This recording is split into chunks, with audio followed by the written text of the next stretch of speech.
Cuando una sustancia peligrosa entra en juego, la preparación lo es todo.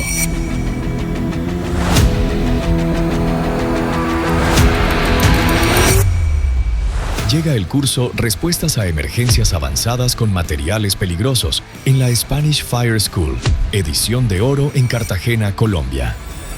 Dirigido a bomberos y personal operativo que enfrentan emergencias con sustancias químicas y buscan responder con mayor seguridad y control. Entrena la toma de decisiones, el análisis de riesgos y la contención de incidentes complejos en escenarios reales de alta exigencia.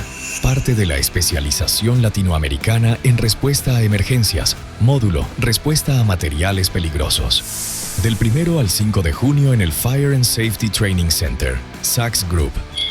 Vive y haz historia en una experiencia que se convertirá en leyenda.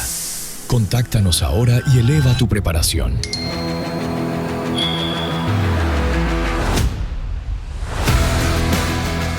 Hola a todos, muy buenas tardes. Bienvenidos nuevamente a este espacio. Para mí es un gusto saludarlos en esta tarde del día de hoy. Hoy tenemos un espacio muy chévere, muy técnico, un espacio muy prometido desde ese lanzamiento de la versión número 60 de lo que va a ser la Escuela para Bomberos en Español, una versión que se convertirá en leyenda. Gracias a todos por estar aquí, gracias a esas casi 500 personas de más de 12 países que se vincularon a esta invitación. Gracias también a cada uno de estos asistentes, futuros estudiantes que ya hoy tienen un cupo separado para estar en nuestra escuela en español del 1 al 5 de junio del 2026. Mi nombre es Lisa Espinosa, tendré el gusto de acompañarlos hoy con tres grandes expertos que nos van a compartir su experiencia, su visión desde diferentes escenarios de riesgo, porque hoy puntualmente vamos a tratar tres cursos que vamos a ver en nuestra escuela. El primer curso es Gestión de Riesgos y Emergencias en Sistemas de Almacenamiento de Energías Renovables, un curso nuevo en una versión de escuela en español. El segundo curso que vamos a tener es un curso que ha tenido un gran auge, unos escenarios increíbles, que es Respuesta a Emergencia Avanzada con Materiales Peligrosos. Y el tercer curso del que vamos a conversar el día de hoy desde un ámbito muy técnico es Estrategia de Respuesta a Emergencias por Incendios y Derrames en Puertos y Operaciones Offshore. Sean todos bienvenidos. Antes de darle paso a nuestros expertos que ya están aquí en sala, quisiera contarles que este año la versión de la escuela va a ser muy especial, y es porque Sachs Group, una organización con amplia trayectoria en consultoría, formación, entrenamiento, con experiencia en la respuesta a emergencia en el sector industrial, cumple 25 años. Es un cuarto de siglo y claramente desde la academia buscamos fortalecer no solamente las técnicas, sino también las estrategias y el desarrollo humano para poder responder de forma efectiva a los escenarios complejos de alto impacto, pero también para estar en auge de todo lo que está pasando en el medio. Sin más preámbulos, quiero darle paso a nuestros expertos que están el día de hoy, y es por ello que quiero saludar por aquí, que ya nos acompaña, a nuestro primer experto, que es José Nieves. José Nieves es instructor profesional con amplia experiencia en gestión de riesgo de emergencias. Va a estar en nuestro curso de gestión de riesgos de emergencia de energías renovables. Es de Puerto Rico, con un enfoque en almacenamiento energético y análisis de escenarios críticos y diseño de estrategias preventivas y de respuesta. Un dato importante de José, y es que José fue uno de esos respondedores que estuvo en esa misión del 11 de septiembre en los Estados Unidos. Entonces, quiero saludar por aquí, invitarlo a que abra su cámara y nos salude. José, buenas tardes, bienvenido a este espacio.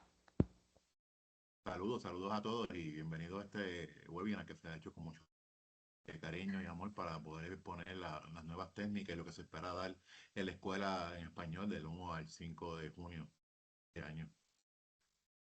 Gracias mi teniente José, que hace parte del Cuerpo de Bomberos de Puerto Rico.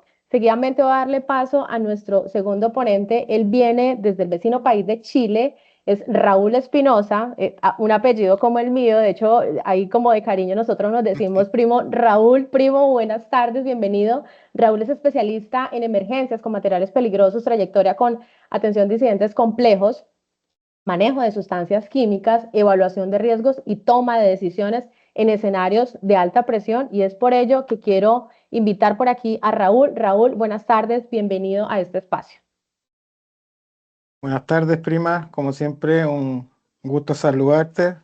Saludar también a los demás compañeros e instructores que Dios mediante nos veremos este año y también saludar a todos quienes están presentes en este medio, en esta sala virtual y con gusto, como siempre, tratar de compartir desde una mirada desde el campo más que desde la teoría de lo que tiene que ver con respuesta a emergencia. Yo siempre digo que la emergencia tiene que ser aplicada a la ciencia, aplicada a la calle, así que de lo poco de los errores que hemos cometido a lo largo de la carrera, yo siempre digo que expertos no hay, habemos buenas fuentes de información. Con los años uno se va dando cuenta qué es lo que sirve y qué es lo que no sirve, así que esperemos que en esta webinar podamos dar pinceladas de lo que va a ser esta nueva versión del curso de materiales peligrosos. Gracias, Raúl. Bienvenido nuevamente a este espacio. También quiero presentar a Luis Mantilla. Luis hace parte de nuestro equipo de instructores. Luis es experto en estrategia de respuesta a emergencias por incendios y derrames en puertos y operaciones offshore, con experiencia en coordinación interinstitucional, protección ambiental y control de incidentes en entornos marítimos y portuarios. Luis es comandante general y es de nuestro hermano vecino país de Venezuela. Luis, muy buenas tardes, bienvenido a este webinar. Saludos a todos, de verdad, gracias Liz por esta invitación, a todos los representantes y compañeros de SACS, excelente línea de pierna para Latinoamérica de TICS. Definitivamente es importantísimo esta tarea que se está brindando, pues estamos permitiendo, gracias a ustedes, traer todo ese conglomerado de conocimiento, como decían mis colegas que antecedieron, pues definitivamente lograr que nuestros hermanos latinoamericanos y del resto del mundo continúen con esta escuela en español y definitivamente, bien lo decían, tratar en todo lo posible con nuestro mayor esfuerzo para esta oportunidad.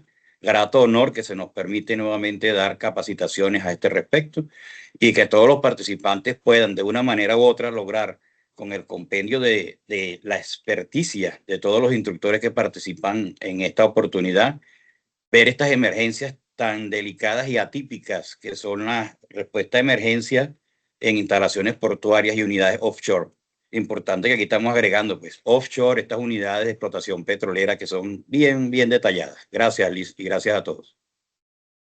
Gracias, comandante Luis. Bueno, con estos tres expertos, ahora quiero saludar a las personas que ya nos han dejado un mensajito en el chat y que por favor nos cuenten de qué país se conectan antes ya de entrar en materia.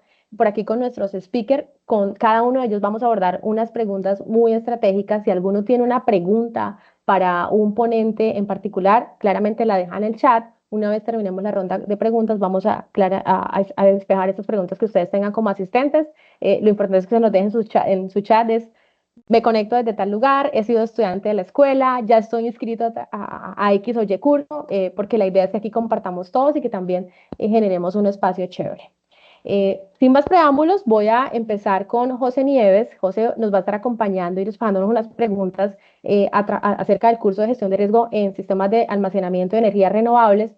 Y yo quiero, José, que nos cuentes un poco, digamos que la particularidad hoy en el sector son los sistemas de almacenamiento de energías renovables. Pero una de las preguntas que surge en el mercado es, ¿cuáles son esos principales riesgos asociados a los sistemas de almacenamiento de energías renovables? José, ¿qué nos puedes contar allí?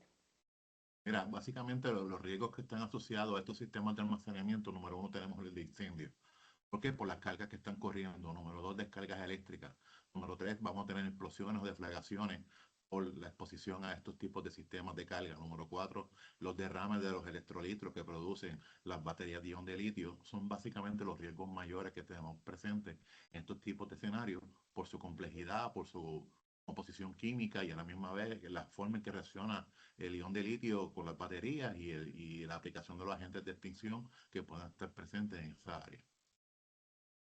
Perfecto, José, muchas gracias. Y seguidamente a esto tengo la siguiente pregunta y es, ¿cuáles son los tipos de emergencia que son más frecuentes en estos sistemas y por qué? Pues mira, las más frecuentes, por lo menos que están a nivel estadísticamente, pues tenemos las de incendio. Número dos, la de descargas eléctricas.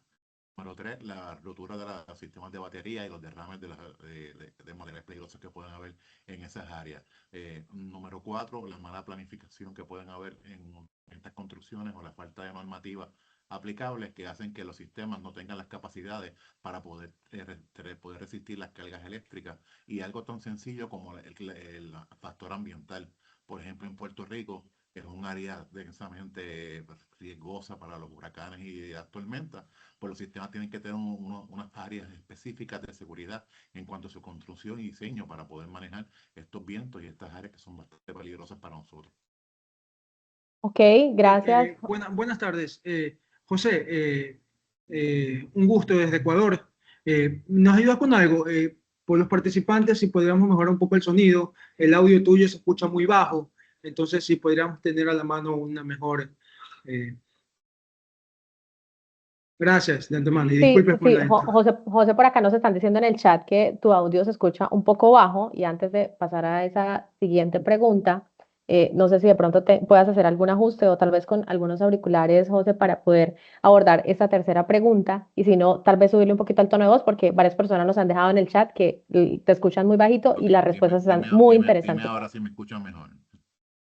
Yo la escucho perfecto, pero si en el chat nos dejan por allí si mejoró el audio de José para los asistentes, nos cuentan por allí. Y voy a abordar la tercera pregunta, y es asociado a estos riesgos y a las emergencias que podemos tener, José, hoy en día por sistemas de almacenamiento de energías renovables, es cómo debe estructurarse un plan de respuesta a emergencia para este tipo de instalaciones, entendiendo que es un sistema también nuevo, que son nuevas tecnologías, que día a día en el mercado salen más productos. Entonces, José, si nos cuentas un poco, y mientras tanto nos van comentando si van escuchando bien a José. Sí, mira, básicamente en estos tipos de escenarios, el análisis de riesgo es muy importante para poder determinar las formas y maneras en que vamos a manejar estos tipos de áreas. Ese análisis de riesgo es muy importante. ¿Por qué? Porque tenemos situaciones específicas en las cuales pues, permiten que tengamos unos escenarios muy específicos, en esencia con lo que es la exposición a los materiales peligrosos de las baterías, y en esencia también por la forma y configuración de estas áreas. Por eso es que en estas áreas es muy importante que este personal tenga la competencia específica de lo que es manejo de material peligroso, poder hacer la evacuación de rescate, poder tener la oportunidad de poder brindar primeros auxilios en áreas seguras, el poder trabajar con el cierre y etiquetado. Pues son escenas que son específicas de estos tipos de incidentes o escenarios a los cuales vamos a enfrentar. Así que es muy importante que la capacitación constante de este personal sea específica y relacionada al tipo de ambiente al cual vamos a estar trabajando, exponiéndonos. Perfecto, José, muchísimas gracias. Mire que aquí es importante entender que cuando hablamos de estrategias de respuesta en sistemas de almacenamiento con energías renovables, también hay otros temas de base que son clave para garantizar una eficiente y oportuna respuesta. Quisiera que ya, digamos que para cerrar tu momento y darle paso a nuestro siguiente ponente, y no te me vayas a ir, es qué comentario, qué reflexión tienes tú desde esa experiencia que has tenido con este tipo de sistemas en la respuesta a emergencia, y cuál es esa reflexión a partir de esa experiencia que ya tienes. Si nos pudieras contar de pronto de tu experiencia, esa reflexión o ese tip que no se nos puede quedar como respondedores cuando tenemos un sistema de almacenamiento de energías renovables con una emergencia, ¿qué debo hacer yo y qué tal vez es mejor no hacerlo? Pues mira, es bien importante que debemos recordar que estos son ambientes que son muy cambiantes por la tecnología y los diferentes aspectos de maquinaria y de baterías que se emplean. Por eso la constante capacitación y a la misma vez el poder compartir esa información específica para poder desarrollar esos eventos es muy importante. ¿El por qué? Porque cada vez vamos a tener mayor presencia de baterías, mayores sistemas de almacenamiento, y a la misma vez va a crear otros problemas adicionales por la disposición, el manejo. Acá en Puerto Rico tuvimos un evento donde teníamos alrededor de una paleta con 45, 50 baterías de las scooters ya almacenadas que estaban dañadas, y eso causó un incendio dentro de un almacén que tenía otras 900 scooters que eran nuevas para la venta, y gracias a Dios eso no llegó a mayores en ese tipo de almacén por la pronta acción que hubo al notificar sobre el evento. Así que esto nos lleva a que tenemos muchos riesgos de contaminación, de exposición. Es muy importante la descontaminación del personal cuando trabajamos en estas escenas, el poder asegurar que esos contaminantes no lleguen a los camiones, no lleguen a las estaciones de bomberos o hasta las casas de los mismos respondedores. Así que esto es un reto para nosotros a medida que la tecnología va avanzando y nos va llevando a estos tipos de caminos. Gracias, José, por esta intervención. Ahora quiero darle paso a nuestro siguiente ponente, que es Raúl Espinosa desde Chile, y voy a iniciar con la primera pregunta para Raúl. ¿Cuáles son los escenarios más críticos en emergencias con materiales peligrosos, Raúl? Bueno, no sé si todos me escuchan bien para no tener el misma interrupción ahí durante la clase. Bien, la verdad que es una muy buena pregunta. Sin embargo, esto va a variar indudablemente de cada país, de cada región, de cada ciudad, porque dependiendo la composición de fábricas, transporte, etcétera, puede abordar. Pero sin embargo, es una pregunta bien interesante porque cuando uno quiere abordar los escenarios críticos en emergencias con materiales peligrosos, no solamente se debe hacer referencia a aquellos que son más visibles o que son de carácter más espectacular.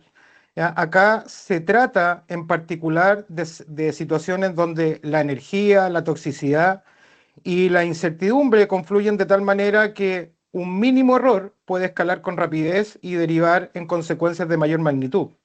Ahora, desde mi experiencia operativa y desde los errores cometidos durante años y desde una perspectiva del análisis técnico, para mí hay 5 escenarios que ocurren de manera recurrente y que representan los niveles más altos de peligro, dejando fuera los materiales peligrosos de la clase 1, explosivos, y 7, que si bien son los que pueden ocasionar un mayor desastre, su nivel de regulación es tan estricta que son de muy baja frecuencia, pero de alto peligro.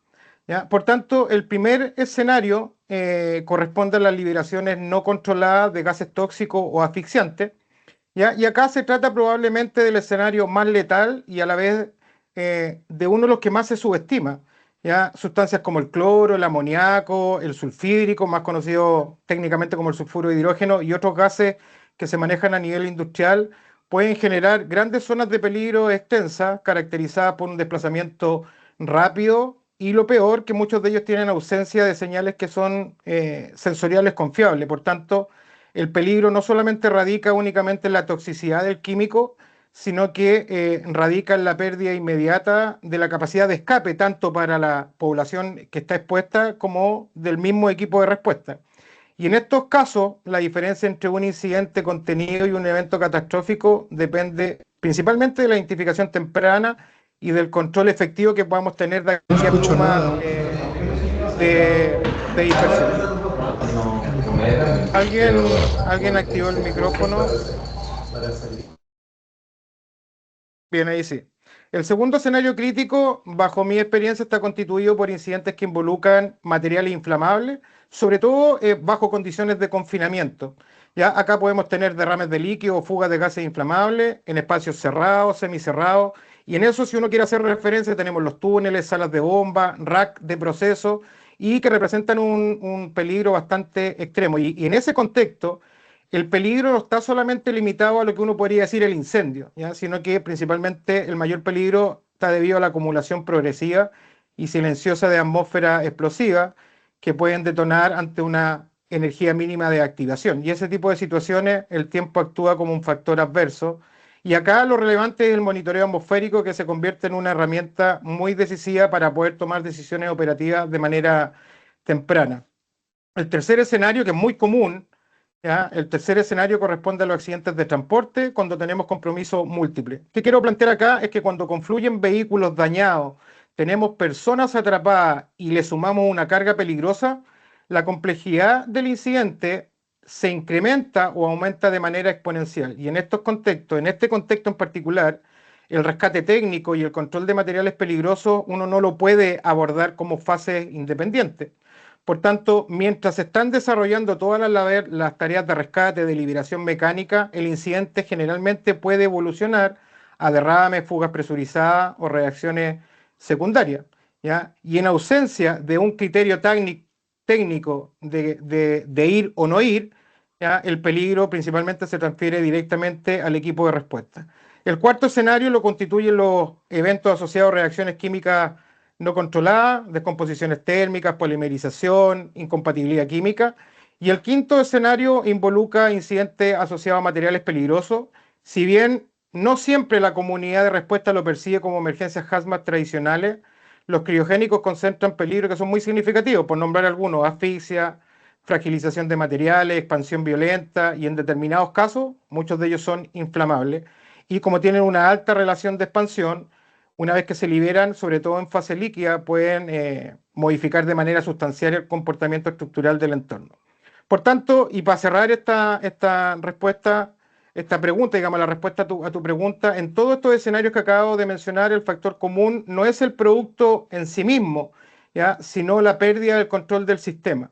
Cuando los respondedores no comprenden qué es lo que está ocurriendo, qué puede suceder en ausencia de intervención y cuáles son los límites reales del equipo de respuesta, el incidente deja de ser un problema técnico para transformarse en una situación principalmente de supervivencia. Es por este motivo que la preparación de cualquier respondedor no debe centrarse en que se memorice un listado de químicos, sino que tiene que centrarse en el reconocimiento de los patrones de comportamiento de peligro, cómo va a evolucionar el incidente y sobre todo lo que yo siempre digo y que publico regularmente en mis redes sociales, cualquier toma de decisión tiene que ser fundamentada en la ciencia y no en la intuición del respondedor.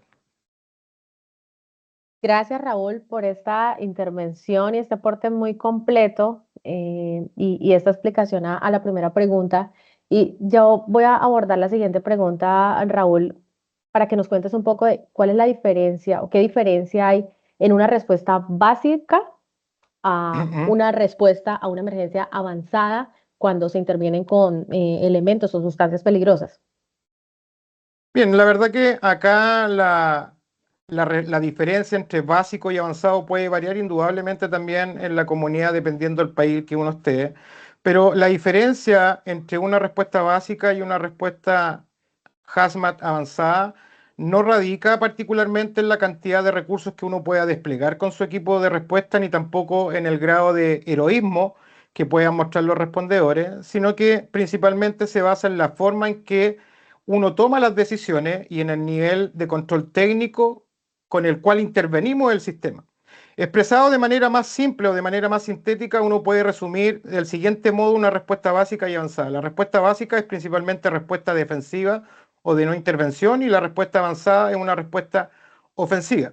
Por tanto, para ampliar un poco esa definición bien resumida, en una respuesta hazmat básica, el foco principal de los respondedores se centra en acciones que son bastante básicas, como aislar el área, proteger a la población en general, si es que la liberación es en la ciudad, proteger a los trabajadores, si es que tenemos una liberación en un entorno industrial, proteger a los propios respondedores y, por sobre todo, evitar la exposición inmediata. Principalmente, la respuesta básica se trata de una respuesta esencialmente defensiva, que uno la clasifica como de riesgo medio para todos los respondedores de emergencia, en la cual principalmente los respondedores no van a tener contacto directo ni con la sustancia ni con el contenedor y el objetivo principal de la respuesta se basa en confinar o limitar el área de afectación de manera segura, de manera de poder que la zona de daño sea la menor. En el caso contrario, cuando hablamos de una respuesta avanzada, el enfoque cambia sustancialmente. ¿Ya? En este nivel no solamente tenemos que proteger a nuestro equipo de respuesta, sino que aquí vamos a intervenir técnicamente el incidente. Por tanto, se trata de un modo de operación que lo clasificamos de mucho mayor riesgo para todos los miembros del equipo y en el cual sí puede tener usted contacto directo con el material y con el contenedor y que va a contemplar una serie de acciones ofensivas que están orientadas principalmente al control efectivo de la liberación de dichos materiales. Por tanto, y para ir cerrando la respuesta, la diferencia clave reside en el control del sistema. En una respuesta básica, el peligro impone el ritmo y condiciona la estrategia, mientras que en una respuesta avanzada, el equipo de respuesta es el que recupera el control del sistema, ya sea mediante la detención de fuga, el confinamiento de derrame o el control de derrame, la estabilización de una reacción química no controlada, el trasiego o la transferencia de un producto, el scrubbing o neutralización, dependiendo de las técnicas avanzadas que uno puede hacer en condiciones críticas. Gracias, Raúl. Y con esto quiero que nos ayudes a contestar la siguiente pregunta y es, ¿cómo se prioriza la toma de decisiones en incidentes con sustancias peligrosas? Entendiendo de que ya nos explicaste cuál era la diferencia de esa respuesta y cuáles también eran los escenarios más críticos. Entonces la pregunta es, ¿cómo se prioriza la toma de decisiones en incidentes con materiales o con sustancias peligrosas? Bien, la priorización de la toma de decisiones en incidentes hazmat o con sustancias peligrosas no responde a una lógica de urgencia emocional, primeramente, ¿ya?, sino que responde a una secuencia técnica que está claramente definida. Por tanto, en el contexto, en el terreno operativo, el orden en que se adoptan las decisiones determina si el incidente se controla o evoluciona principalmente hacia un escenario de mayor gravedad. Por tanto, desde una óptica o desde un enfoque profesional, la toma de decisiones uno la puede concebir como un proceso estructurado en capas, ¿ya? Y no solamente como un conjunto de acciones aisladas. Por lo tanto, lo primero que debiésemos hacer es, o hacernos las preguntas, es comprender qué es lo que está ocurriendo y qué puede ocurrir en ausencia de intervención. O sea, qué puede pasar si es que yo no hago nada.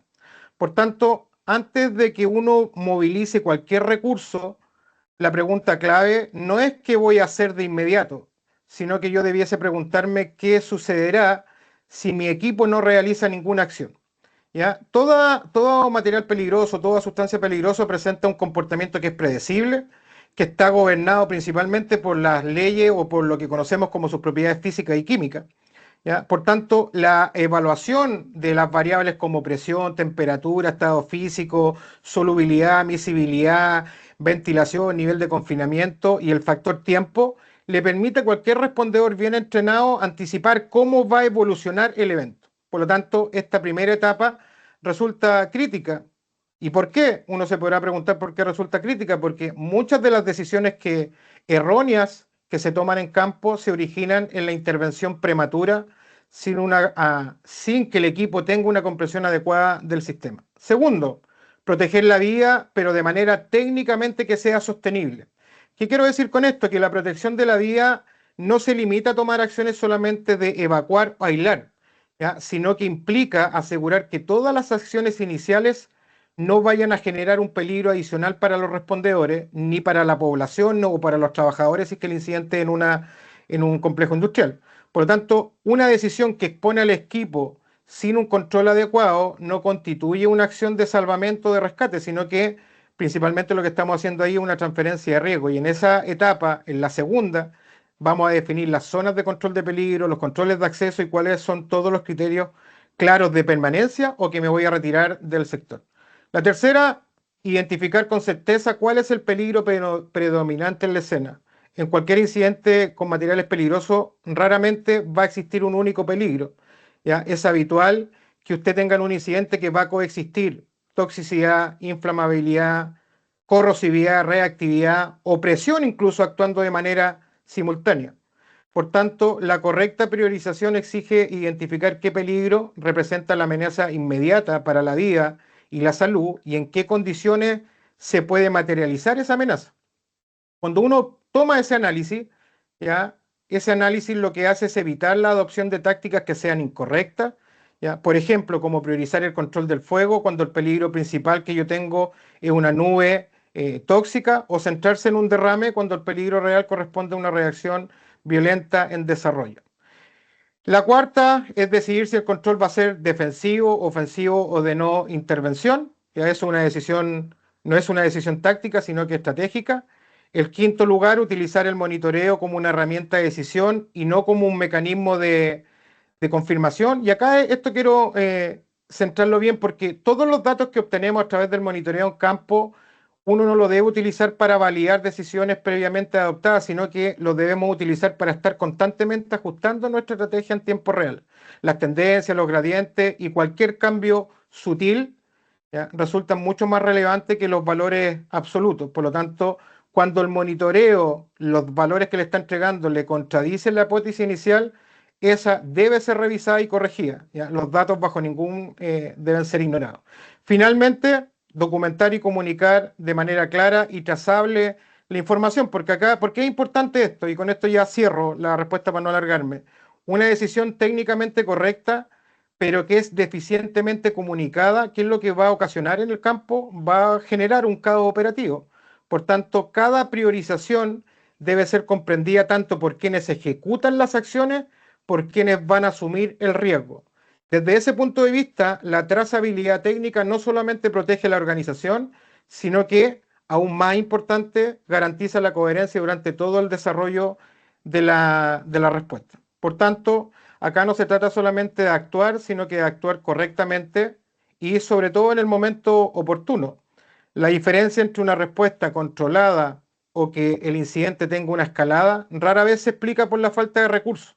Con mayor frecuencia obedece a decisiones tomadas sin un marco técnico sólido. Entonces eso hay que tenerlo en consideración. Gracias, Raúl. Y ya para finalizar este momento de preguntas ¿cuál es ese mensaje clave sobre preparación y entrenamiento con materiales peligrosos que nos puedas compartir en la tarde de hoy?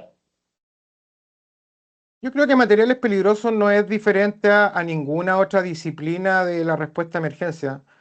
Cualquier acción que uno tome en el terreno tiene que ser basada en la ciencia, por lo tanto hay que aprender la parte cognitiva y por eso es que los estándares exigen que cualquier respondedor tenga conocimiento en la parte cognitiva y psicomotora. Por lo tanto, ¿cuál sería el consejo?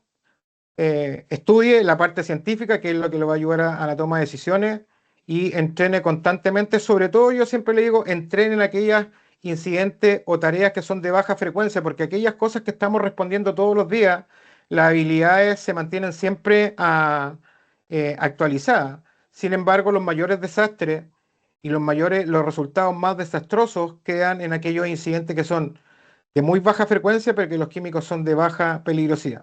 Como cualquier disciplina, la intuición o jugar al acertijo no corre. Acá es estudio, ciencia y práctica, práctica, práctica, e ir aprendiendo de los errores que uno comete en campo, porque al final, con los años, lo que uno va aprendiendo que de tantos errores ya sabe que funciona y que no. Pero lo principalmente es el estudio.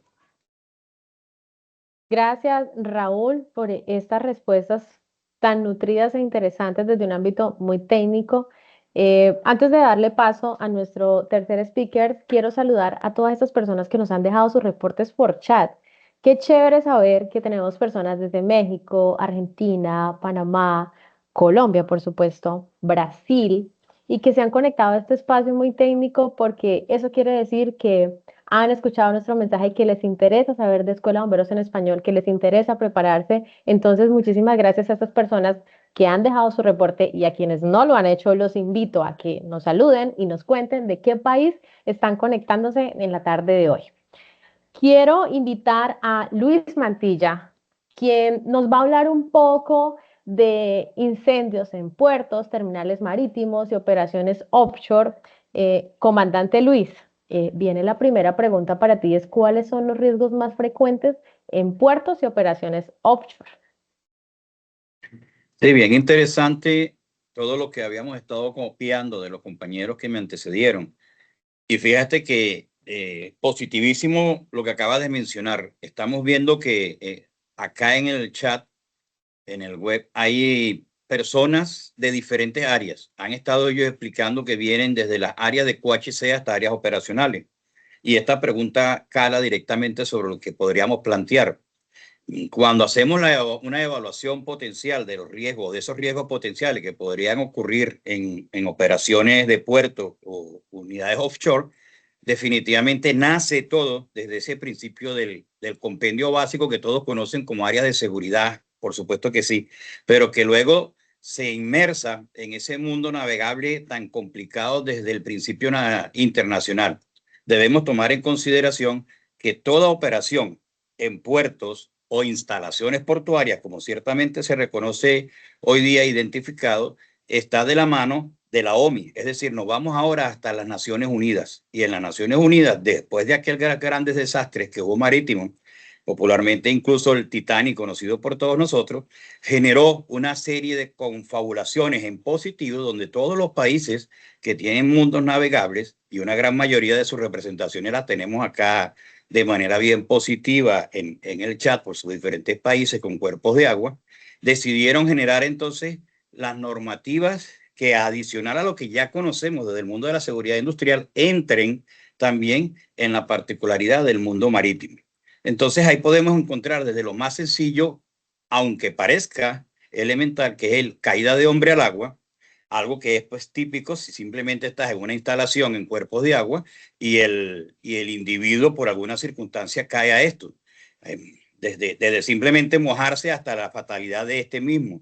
dependiendo de las situaciones donde esto ocurra, pero podemos seguir subiendo y pasando por toda la cantidad de operaciones de riesgo, incendios, explosiones, como las últimas que hemos visto en puertos o instalaciones por allá en Dubái, en aquellos sectores, en áreas incluso norteamericanas, buques que han generado situaciones diferentes. Es decir, el análisis de riesgo va tan amplio, desde lo básico a una caída de un mismo nivel, hasta grandes explosiones, debido a que, como bien lo mencionaban los compañeros, en todas estas instalaciones portuarias se unen las ciudades portuarias hoy en día con las nuevas definiciones. Es decir, que ya no solo estamos hablando de un puerto o de un muelle que recibe un buque, estamos hablando del buque que concatena con él, el producto que viene en ese buque, las tripulaciones que son internacionales. Es decir, tenemos riesgos también de gestorías internacionales que deben ser condicionadas. Sanitarios, riesgos sanitarios para pandemias o enfermedades propias existentes allí. Debemos tener entonces en consideración también situaciones de riesgo por ataques terroristas o de cualquier tipo de ataques de sabotaje. Es decir, entran entonces una serie de códigos internacionales que debemos conocer y manejar de una manera bien óptima todos aquellos que hacemos operaciones dentro de instalaciones portuarias. Y no debemos dejar de tomar en consideración que ya hemos dicho entonces, estas ciudades que contienen estructuras, almacenamientos o bodegas, tienes el puerto, tienes la embarcación portuaria o el buque, y ahora nos vamos también a la explotación petrolera, que estoy seguro, todos estos países que estamos representando acá, tenemos altas incidencias o elevaciones de las operaciones portuarias.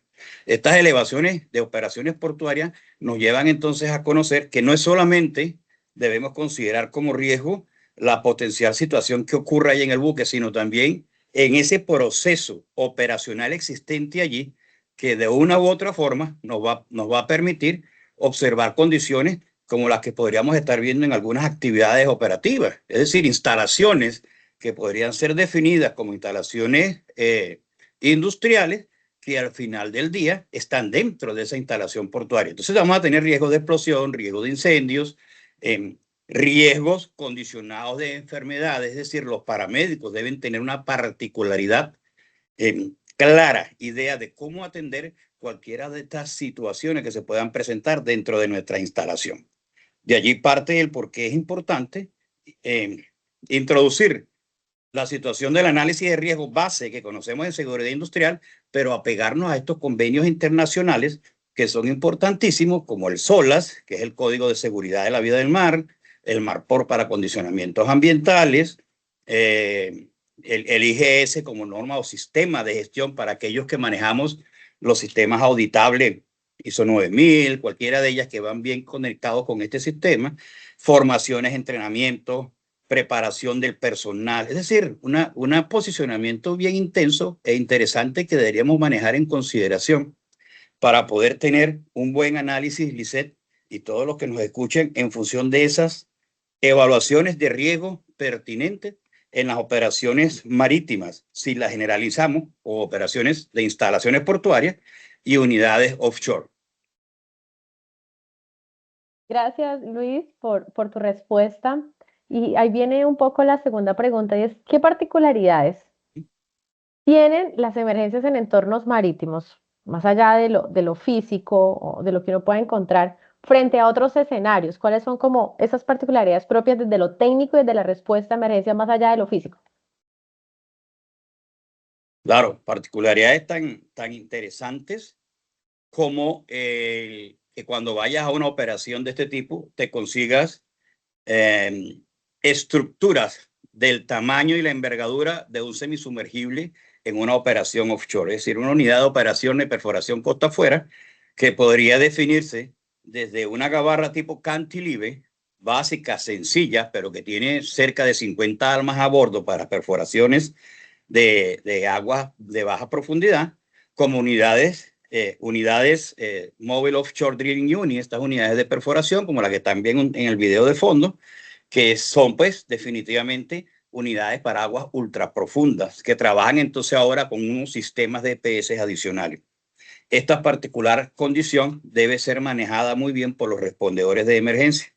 Esto no quiere decir que nuestros respondedores de emergencia no tengan la capacidad suficiente para atender la emergencia para la cual han sido formados, pero sí es importantísimo que esa formación que han recibido la podamos traspolar y orientar en función de las necesidades muy particulares que requieren la respuesta a emergencia en puertos, en instalaciones particulares y en actividades muy particulares que se puedan presentar.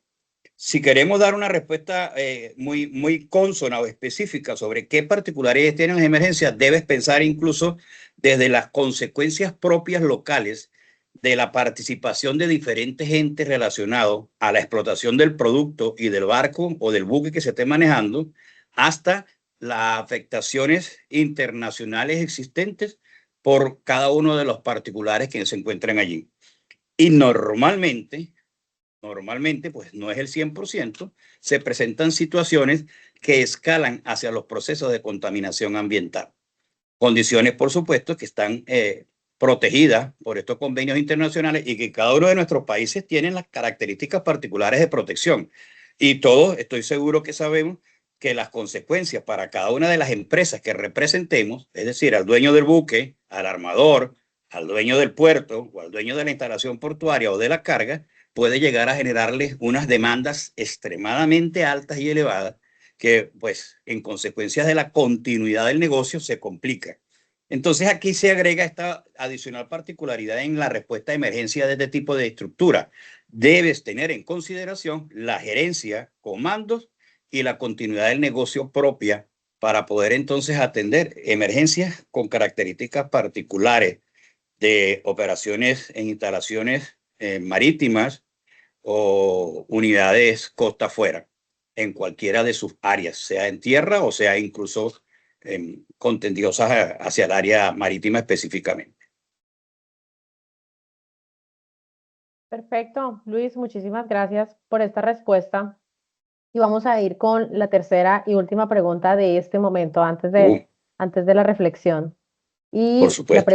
La pregunta es la siguiente. Diga usted, tú parece que tuviésemos que quiere ser millonario. ¿Cómo se coordina una respuesta efectiva entre múltiples actores? Entendiendo de que en estos escenarios, en terminales marítimos y operaciones, no solamente a veces es una empresa, sino a veces incluso son diferentes países y diferentes sectores. ¿Cómo coordinarlas de manera efectiva y optimizar también estos recursos? Mira, tú sabes que esto es importantísimo, esto que estás mencionando, pues uno de los principales problemas que se presentan normalmente en los manejos de respuestas en los puertos es la falta de coordinación previa, fíjese, oyéndose bien, previa a las emergencias.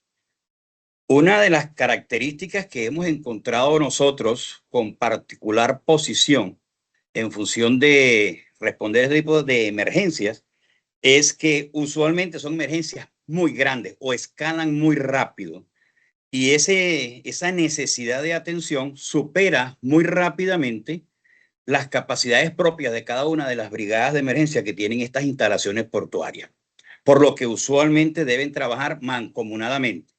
Se recomiendan entonces tener la posición clara, precontratadas incluso de remolcadores, de unidades de respuesta marítima, de unidades de respuesta para control de derrames de hidrocarburos o productos químicos que sean vertidos al cuerpo de agua, unidades de sistemas contra incendios, grandes volúmenes, algo muy parecido a atender un tanque de almacenamiento de crudo, grandes volúmenes de logística y materiales necesarios para el control de incendios.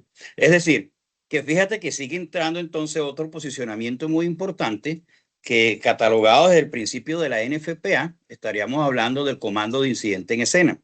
Aquí es muy, pero muy importante, así como se maneja en materiales peligrosos, un sistema de comando muy específico, en función de que no solo atiendo mi posicionamiento de la atención de un comando base, sino que debes tener una incorporación de estos expertos conocedores del buque o del contenido de la carga o de la misma instalación. Es decir, necesito entonces incorporar en los puestos de comando previamente establecidos oficiales de cubierta de cada una de esas embarcaciones. Debo incorporar o incluir allí armadores que conocen los orígenes de esas cargas, cuáles son sus destinos, hacia dónde vienen, hacia dónde van. Es decir, hay un entramado gigantesco de participación que debe garantizarse previa y de formación a nuestro personal. Una de las recomendaciones que van de la mano con esta pregunta tuya, Liz, es directamente el tema de la atención específica cuando se activa una emergencia mayor en una instalación, en un puerto, y los organismos o cuerpos de bomberos o brigadas aledañas a esa jurisdicción quieren prestar apoyo. ¿Por qué? Porque aquí entra entonces otra condición que es el PVP, que es la configuración de los sistemas de security que deben mantenerse. Y si previamente a la emergencia no ha habido una confraternidad y enlace en la planificación de esos ISEINOP para establecer los enlaces de cómo quiero, cómo deseo o cómo debería de ser la participación propia del trabajo, definitivamente vamos a tener algún tipo de complicación para la entrada de estas brigadas de emergencia y poder atender y responder. Entonces, fíjate que ¿de qué manera se recomendaría poder atender este tipo de situaciones? Definitivamente con una preplanificación importante, necesaria y activa entre todos los probables actores. Y entonces tus tres preguntas se anudan en un solo paquete. Es decir, primero tenemos la evaluación de los riesgos probables que vayamos a tener en esa instalación, en ese buque, en ese sistema integrado. Luego debemos entonces definitivamente definir las particularidades de cada una de ellas, cuáles son los requisitos y los requerimientos para poderla atender.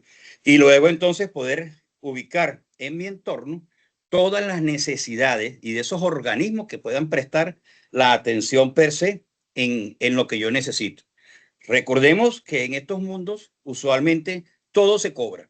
Así que el tema de que yo considere que voy a pedirle prestado al puerto adyacente o a la instalación adyacente algún tipo de material, mira, por mucho que nos queramos, normalmente no es la realidad de lo que ocurre. Y cuando estoy en medio de una emergencia de este tipo, las autoridades competentes comienzan a generar algún tipo de presión y entonces se nos convierte para los representantes de las organizaciones o empresas de una respuesta de emergencia extremadamente costosa. Entonces ahí hay que tener una alta coordinación desde el comienzo de cualquier análisis hasta posteriormente tener la planificación de los zafarranchos o los simulacros pertinentes integrados con todos los organismos. Entonces fíjate que aquí trabaja de la mano safety, que es seguridad industrial, y security como protección del área y por supuesto operaciones y logística necesariamente. Definitivamente esa es la apreciación que podríamos referirnos al respecto. Gracias, Luis, por este aporte. Ya como para cerrar este momento contigo, ¿cuál es esa reflexión final, Luis, de consejo que de tu experiencia puedes darles a estos respondedores que hoy están aquí conectados en nuestro webinar? Mira, me parece bien interesante. Lo primero es seguir como van. Es decir, vamos viendo, y bien tú lo planteabas, una gran cantidad de representantes de países en diferentes latitudes, todos con diferentes incidencias. Es decir, seguir manteniendo este interés es importante. Tener mucha precaución, bien lo decía Raúl, hay que tener cuidado porque la ciencia y la tecnología necesarias para responder a una emergencia específicas como estas tres de las que hemos hablado son muy importantes. Es decir, debo tener la teoría bien consolidada y la teoría de fuente y origen propio, pues lamentablemente, y eso hay que reconocerlo, hay muchísimos compañeros con un parche, el loro y la pata de palo, todos ya me entenderán en el mundo latinoamericano a qué me refiero, que están tergiversando la realidad de la información. Y eso nos genera conflictos. ¿Conflictos por qué? Porque usted, respondedor de emergencia, puede confiar de buena fe en ese tipo de individuos y resulta que usted está recibiendo información errónea e incorrecta. No por una organización formal, una organización seria dedicada a la capacitación y calificación propia, con la actualización de la información que realmente, oficialmente y luego de una serie de análisis y de experiencias, pues permite darle a usted las recomendaciones necesarias. Entonces, definitivamente es importantísimo continuar con esto que están haciendo, seguir preparándose, seguir buscando información, seguir buscando bases oficiales de lo necesario y preparar a sus brigadas, si en el caso de que usted tenga niveles supervisorios, si usted considera necesario, prepárese usted en los procesos de respuesta de emergencia, su línea superior gerencial, prepárelos, lléveles la información real para que ciertamente pueda desarrollar unos planes de respuesta de emergencia idóneos y propios que puedan atender las emergencias que se puedan situar en su área de coordinación. Esto va muy de la mano para aquellos que tienen responsabilidades como coordinadores de QHC o HSQ, calidad, salud, seguridad, que deben desarrollar estos planes de desarrollo. Recuerden, mis estimados colegas, no solo es pensar en seguridad industrial, sino que también debes pensar en ese adicional por ser un mundo relacionado a los procesos marítimos. Condición esta que definitivamente nos puede complicar la vida desde el punto de vista de la realidad operativa para la respuesta y post-emergencia, costos extremadamente elevados para nuestras organizaciones por efectos de demandas, de gastos innecesarios, etcétera, etcétera. Muchas gracias, Luis, por esta intervención, por esas respuestas tan nutridas. Yo quiero volver por aquí con José Nieves, que nos está hablando un poco de gestión de riesgos de emergencia en sistemas de almacenamiento de energías renovables, porque tengo una pregunta adicional para José. Y es que, si bien es cierto, abordamos los riesgos, los tipos de emergencia, ¿cómo estructurar ese plan de respuesta? Desde tu experiencia, José, y desde lo que ya has trabajado en Puerto Rico y en otros países, ¿cuáles son esos errores comunes que se cometen en la gestión de riesgo en proyectos de energías renovables? Mira, básicamente los errores comunes es muchas veces no seguir diferentes normativas o regulaciones en cuanto a la construcción y el diseño del sistema. Número dos, no compartir la información especializada para los diferentes grupos de emergencias que van a responderte. Número tres, el entrenamiento eficiente que pueda haber en unas áreas. Número cuatro, no construir adecuadamente según el tipo de entorno topográfico o geográfico que está presente en esas áreas. En ese sentido, esos tipos de formas o riesgos, pues nos crean esos tipos de problemas. ¿Por qué? Porque no se lleva a cabo correctamente o se sobreentiende que estamos trabajando de manera segura para eso. ¿Okay?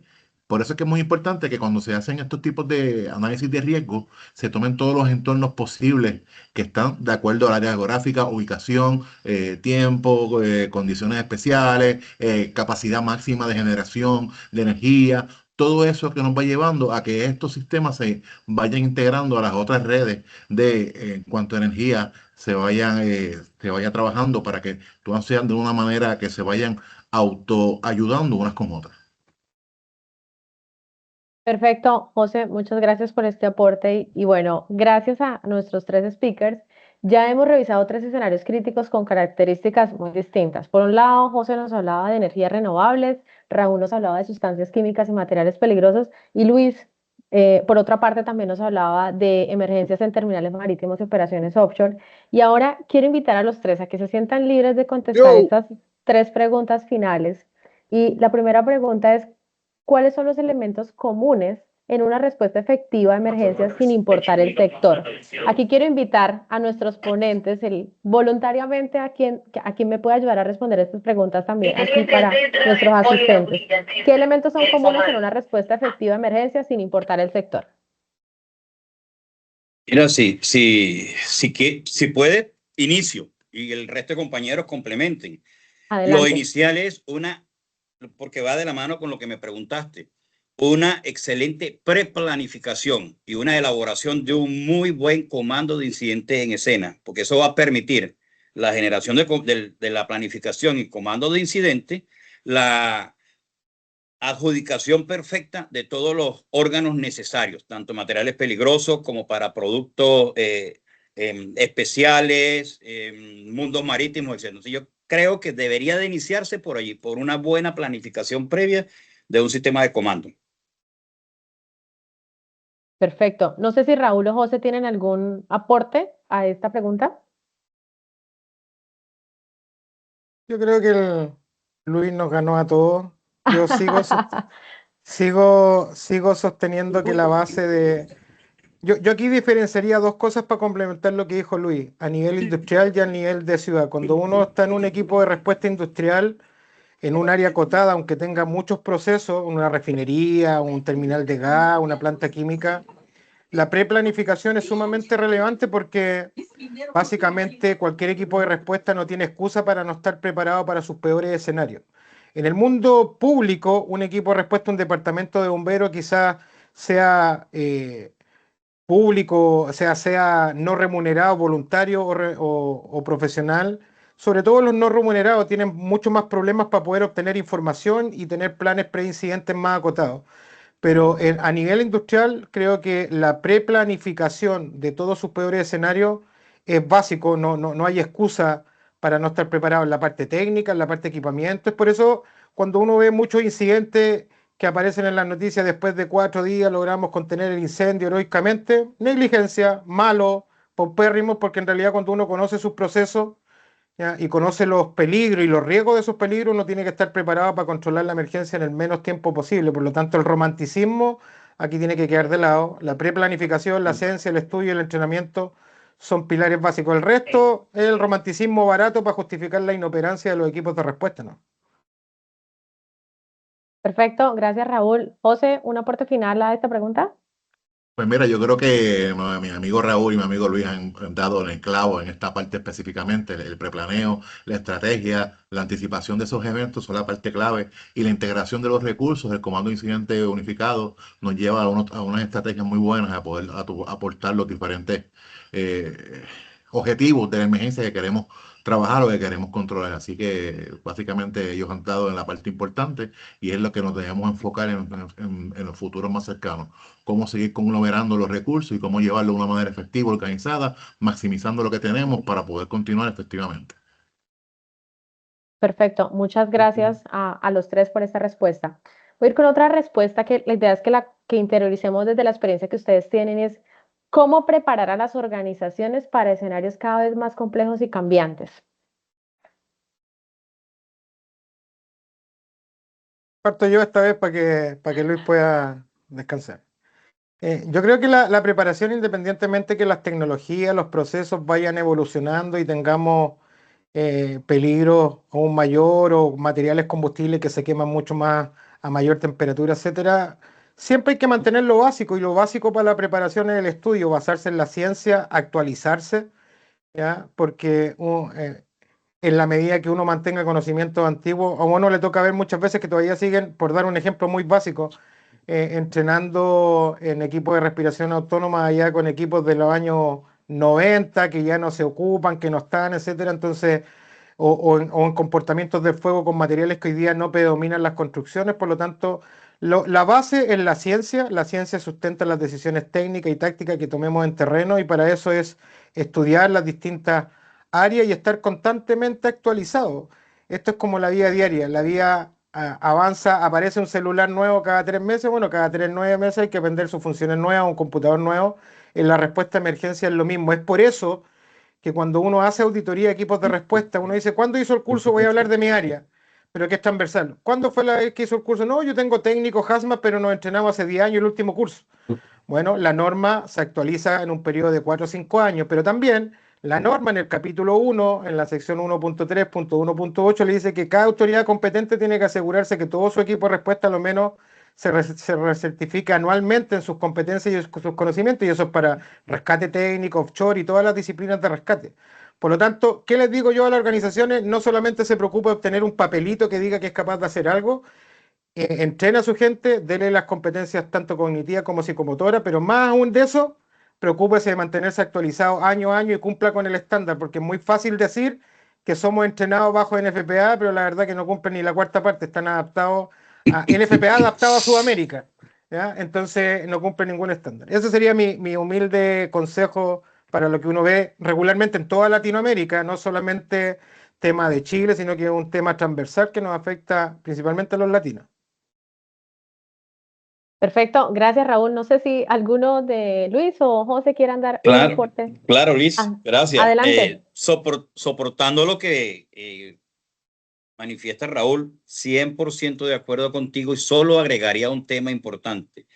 Recordar esa actualización y esa ciencia, así como el desarrollo industrial va a 100.000 por hora y cada día como que se apura más, bien el ejemplo que diste de los celulares, nosotros como respondedores de emergencia debemos también tratar de ir a esa velocidad. Lamentablemente vamos atrás de él, pero vamos allí, debemos estar juntos. Pero es muy, muy importante, y vuelvo a ratificar esto, mis estimados amigos, tomar en consideración para esa ciencia y esa actualización organismos de verdad certificadores, organismos de verdad serios, responsables en la materia de respuesta a emergencia. Porque hemos encontrado una gran cantidad, y de aquí voy a este mundo latinoamericano nuestro, que tenemos la costumbre que un compañero asistió, hizo 2 vueltas por allá, paseó un poquito, leyó algo en YouTube o se encontró una buena información en TikTok, que hay muchísima información errada, por cierto, y luego viene y te dicta un curso porque lo hizo tal vez más económico o porque simplemente él decidió que él era instructor. Mira, para que Raúl, José o yo estemos acá, hemos quemado muchísimos años de pestaña y no por esto nos consideramos superiores a nadie. Y así hay muchos colegas instructores o organizaciones como la que estamos hoy día honrosamente por acá acompañando, que es SACS, TICS, que definitivamente siempre están en preparación continua y manteniéndose día a día en este negocio. Entonces, definitivamente la recomendación fuerte allí es tengan cuidado a quién se pegan a un costado, pues definitivamente podríamos estar llegándonos a un puercoespín y nos va a generar muchísimas lesiones. Muchas gracias, Luis, y qué buen comentario acabas de hacer ante la pregunta. No sé si José quiera cerrar con algo final como aporte. Pues mira, básicamente lo podemos cerrar de la siguiente manera después de los acertados comentarios de Raúl y de Luis. Nuestra respuesta tiene que ir a la misma velocidad en que nuestro entorno va modernizándose y a la misma vez va creciendo y ampliando sus expectativas y sus servicios. No podemos responder de la misma manera que respondíamos hace 15 o 20 años atrás. Hay que evolucionar, hay que educarse y hay que seguir profesionalizando la industria para poder lograr los objetivos que necesitamos para esto. Muchas gracias, José. Y mira que lo que acabas de decir conecta mucho con el título que hoy le denominamos a nuestro webinar y era cómo prepararse para emergencias en un mundo en transformación, porque tú lo has dicho. Las emergencias cambian, los sistemas cambian, los equipos cambian y por ende la preparación tiene que ir cambiando. Vamos a irnos con una última pregunta ya para cerrar. Estuvimos revisando con nuestro equipo técnico y no tenemos preguntas. Eso quiere decir, Luis, Raúl y José, que las ponencias de ustedes han estado muy claras para nuestros asistentes. Pero antes de irnos, quiero hacerles una última pregunta para que los tres las contextualicemos acá. ¿Cuál es el mayor desafío actual en la formación de profesionales en gestión de emergencias?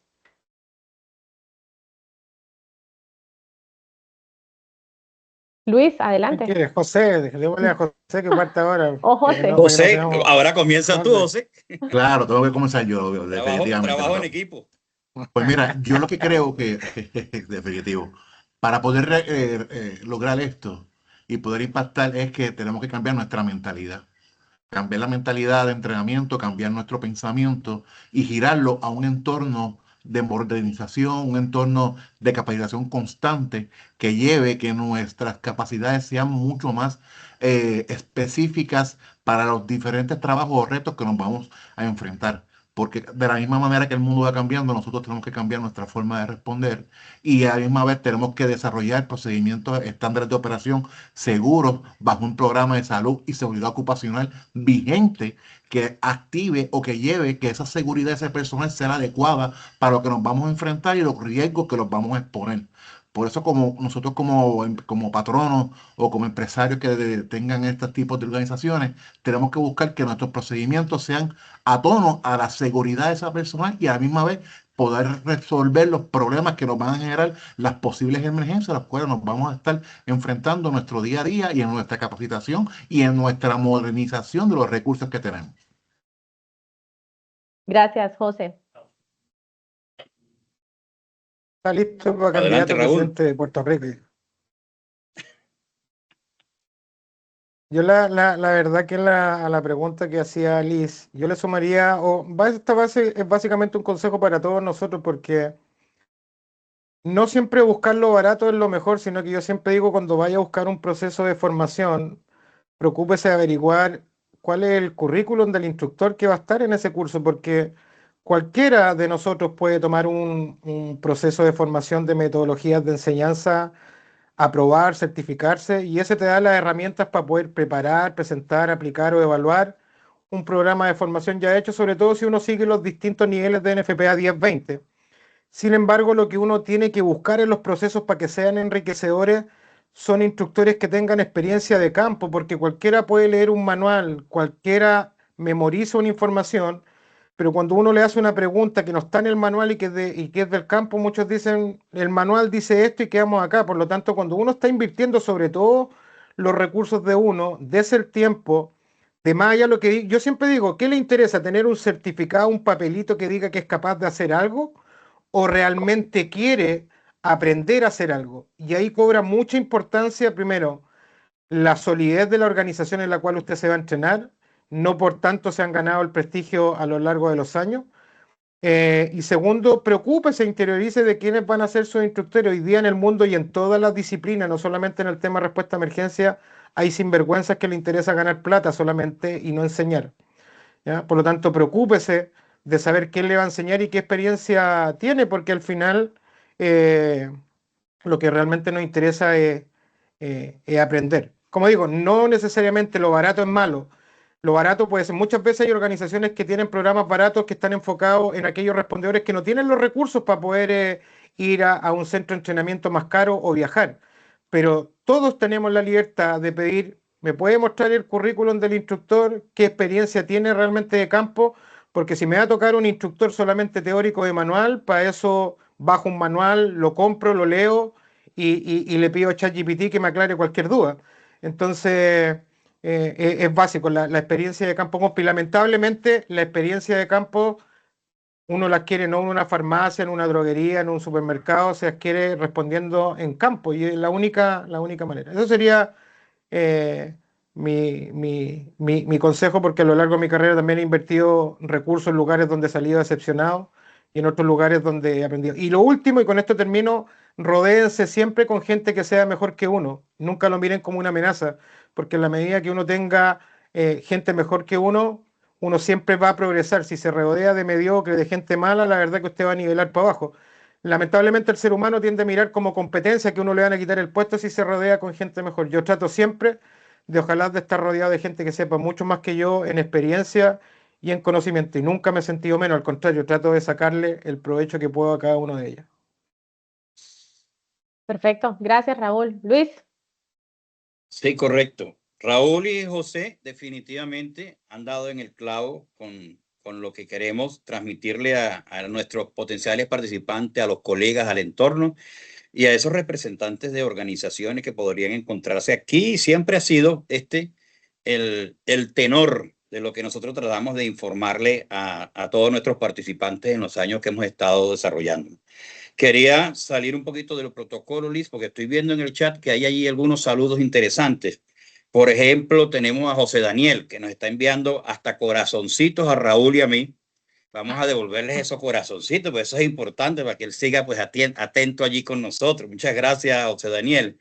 Y hay dos puntos que están planteándonos unos compañeros acá en el chat que referían cuando estábamos tocando el tema de las embarcaciones. Él plantea, Larry nos habla allí de que hay muchas empresas que hacen temas de seguros ambientales. Sí es cierto, es más, no es opcional, es obligatorio como parte de las legislaciones pertinentes. OMI, lo que habíamos planteado al principio, da todas esas regulaciones de los países signatarios, pero cada administración marítima en nuestros países deben consolidar los procesos legales pertinentes para tener también los seguros internos. Esto es algo mucho más profundo, aquí no lo vamos a poder explicar. Vengan al curso, vengan a la certificación, que ahí sí lo vamos a desarrollar con todos los detalles. Pero le era importante resaltar que tiene mucha razón, Larry, pero es un punto obligatorio. Incluso se conoce como el P&I, que es una bolsa, así la llamamos típicamente, coloquialmente, de un seguro internacional marítimo, porque una sola empresa es mentira que tiene la capacidad económica para resolver una emergencia de esa magnitud. Con eso quería cerrar, Lizeth. Gracias.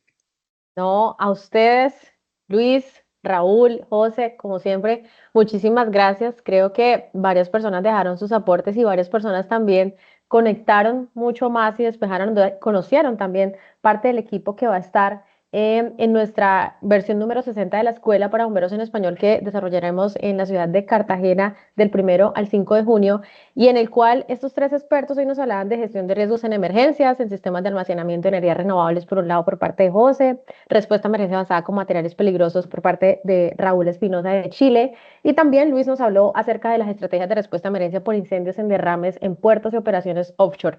Luis lo ha dicho, la invitación está abierta y algo muy bonito que pasó durante el webinar y es que esto es una hermandad. Alguien dejó por aquí en el chat si vas desde X país, por favor, contáctate conmigo, rentamos un apartamento en Cartagena, nos sale más económico y esto es lo bonito de las escuelas anuales, es hacer esas alianzas con otras personas, compartir experiencias, compartir emergencias, hablar de lo que tal vez no funcionó y es por eso que creamos estos espacios. Gracias a esos 3 expertos que estuvieron aquí, nuestro equipo de instructores de la Escuela para Bomberos en Español están preparando para hacer una versión leyenda en el mes de junio. Gracias a todos y cada uno de nuestros asistentes. Desafortunadamente el tiempo es muy corto, pero antes de irme quiero primero invitarlos, quienes se perdieron este webinar, lo van a ver a través de nuestras redes sociales y de nuestro canal oficial de YouTube, porque seguramente me perdí el webinar y quiero verlo. Véanlo por allí. Pero adicionalmente quiero extenderles la invitación. Quienes estuvieron en el lanzamiento de la Escuela para Bomberos en Español vieron que tendremos 4 webinars. Este es uno de los 4 webinars técnicos que tenemos para hablar un poco más de nuestra escuela. Entonces, desde ya nuestra invitación para que en sus agendas, 26 de febrero, un webinar denominado Dirección, Mando y Respuesta especializada en incidentes críticos. Allí vamos a hablar de nuestro curso de la Escuela para Bomberos en Español, Gerencia en Respuesta a Administración de Emergencias. También vamos a estar hablando de nuestro curso de Instructor Sistema Comando de Incidentes y también de un curso nuevo que incursiona en la versión número 60 y es Respuesta a Emergencia en Operaciones con Amoníaco y Cloro. En los próximos días, nuestro equipo de mercadeo va a estar compartiendo las piezas claramente a través de nuestras redes sociales para que se vinculen, para que nos veamos por allí en nuestro webinar. Y con esto yo me despido. Luis, Raúl, José, una vez más, muchísimas gracias por estar aquí. A todos una feliz noche y nos vemos en una próxima oportunidad. Chao, chao.